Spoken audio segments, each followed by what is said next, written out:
Hey guys, welcome to the Tire Series 7, and reviewing this, which is the Azrael and Batman armor. So I did actually get this in box, but I ended up ripping it open because I thought it looked really cool and I kind of wanted to look at it. So yeah, so I don't have the box currently for review, but here's the trading card that you guys can see. It's pretty cool. I always put mine in these little plastic sleeves, and the artwork just looks really neat. It's from Curse the White Knight. You got him standing over White Knight Batman over there, which is pretty cool. And then you got a Pio on him, and you know, just the basic stuff. I always like these. And then you also do get the standard DC Multiverse base as well. So, moving on to Azbat in his armored suit. As you can see, it looks so cool. Now, I actually read the White Knight storyline. I didn't read Curse of the White Knight, so I was literally trying to figure out where this was from, because it's like, I read the White Knight. I don't remember this in the White Knight. And then I found out that there was a sequel to White Knight called Curse of the White Knight, because these came out at the same time as, I think, like White Knight Batman and White Knight Joker. And I don't think I'm going to pick those characters up because I don't like them that much. It just kind of surprised me at first, because I thought all of these were intended to be from that one comic, and I couldn't remember where the Jean Paul Valley characters were coming from. But yeah, so these are from, I believe, the sequel of that, like I was saying, and just the design on here is so cool.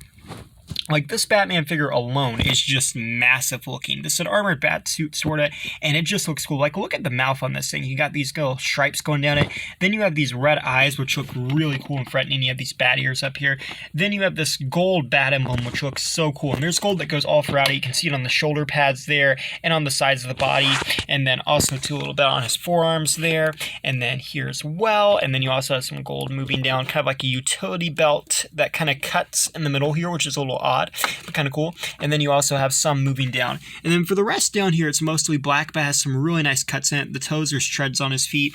And then he also has these silver kind of like claw looking things for his hands that just looks so cool there. Kind of zoom in on that.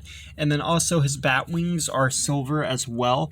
And be careful of those, because they're really kind of not flimsy, but if you kind of move them the wrong way, they're going to bow out of shape. I don't know if that's the best way to describe it, but it's hard to get them straight in the way they're supposed to be. And then you have some gold there too, which is nice. And this might be my favorite molded cape from this line. And like, looking at this, I actually, when we first saw the promotional images of this guy, I did not actually know it was a molded cape, because it really does not look like a molded cape. It's also not very hard to move, so it does move freely. So if you don't like the pose of it, you can probably change it. But just looking at it from the back, this is a really good cape, and probably the best molded cape we've seen in this line. You also have these free kind of like spiky things going on back here. Personally, I don't really like this, but I believe it's accurate to the character, so that would be more of a design with the character that I don't like than the actual overall figure. This is the sword you get, and it's incredibly detailed. It's paint on the handle there with the gold and the brown and the cross, and then the silver blade. It's just so incredibly detailed, and a huge sword too. I know some people are complaining because this is the same sword that comes in the regular Azrael, but you don't get like the little effect piece. Personally, with me, I mean, that's not too much of an issue. I don't know if I'm going to pick that one up. I just really like the design of this Batman, so I don't really care about the little effect piece, but I do like that they include the sword. So I'm going to try to get my camera to hold as I show off the articulation on this guy. So let's see. Head rotates 360, moves up and down. The shoulder pads are on a ball joint. They don't move very far, and be careful with them because they're hooked to the cape, but they do move. The butterfly joints on this guy are incredibly loose, and his arms do rotate 360 and swing out the shoulder. Be careful though, because when I did that earlier on this one, the arm actually popped out of the socket, but it's a ball joint, so you can slide it back in there. I think with mine, it's just the butterfly joints are acting up, but then you got a 360 here. You got a single joint elbow. It's a little stiff though. Then you got 360 at the wrist, and they're on that weird kind of like ball joint too. You have the torso joint that allows them to move sideways and backwards. Then the legs forwards, backwards, and outwards. A little bit hindered due to his armor. You have double jointed knees, which are nice, and then the feet move up and down and go side to side, and there's toe articulation.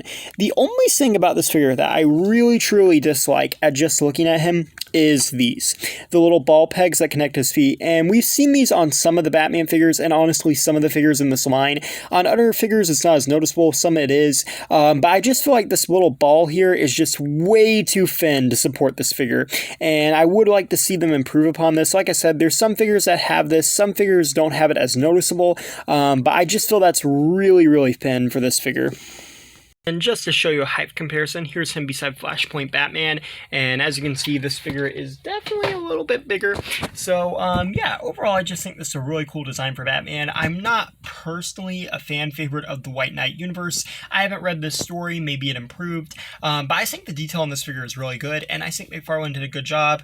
I know a lot of people do complain about the multiple Batmans. I do agree that there has been too many Batmans done in this line, but, you know, like, compared to Mattel, that would release, like, 6 Batmans a year, or not 6 a year, you know, they release a little bit more than that, but they'd give us like all these Batman figures, and none of them were really that interesting in my opinion. Like, some of them were cool, some were different, but they were mostly repaints. But with McFarlane, we are getting a lot of Batman figures a year, but in my opinion, this is a little bit better because these are really unique. It's not like the same paint getting remade for every figure. They are doing that on some, but mostly it's brand new sculpts, and it actually looks really good. And like two here, like these Batmans aren't even Bruce Wayne. This Jean Paul Valley and Thomas Wayne. So even though it is a lot of Batman, I do like that they're actually diversifying in their attempts to make Batman figures. And I think this is really cool. Thank you for watching. Please rate, like, and subscribe.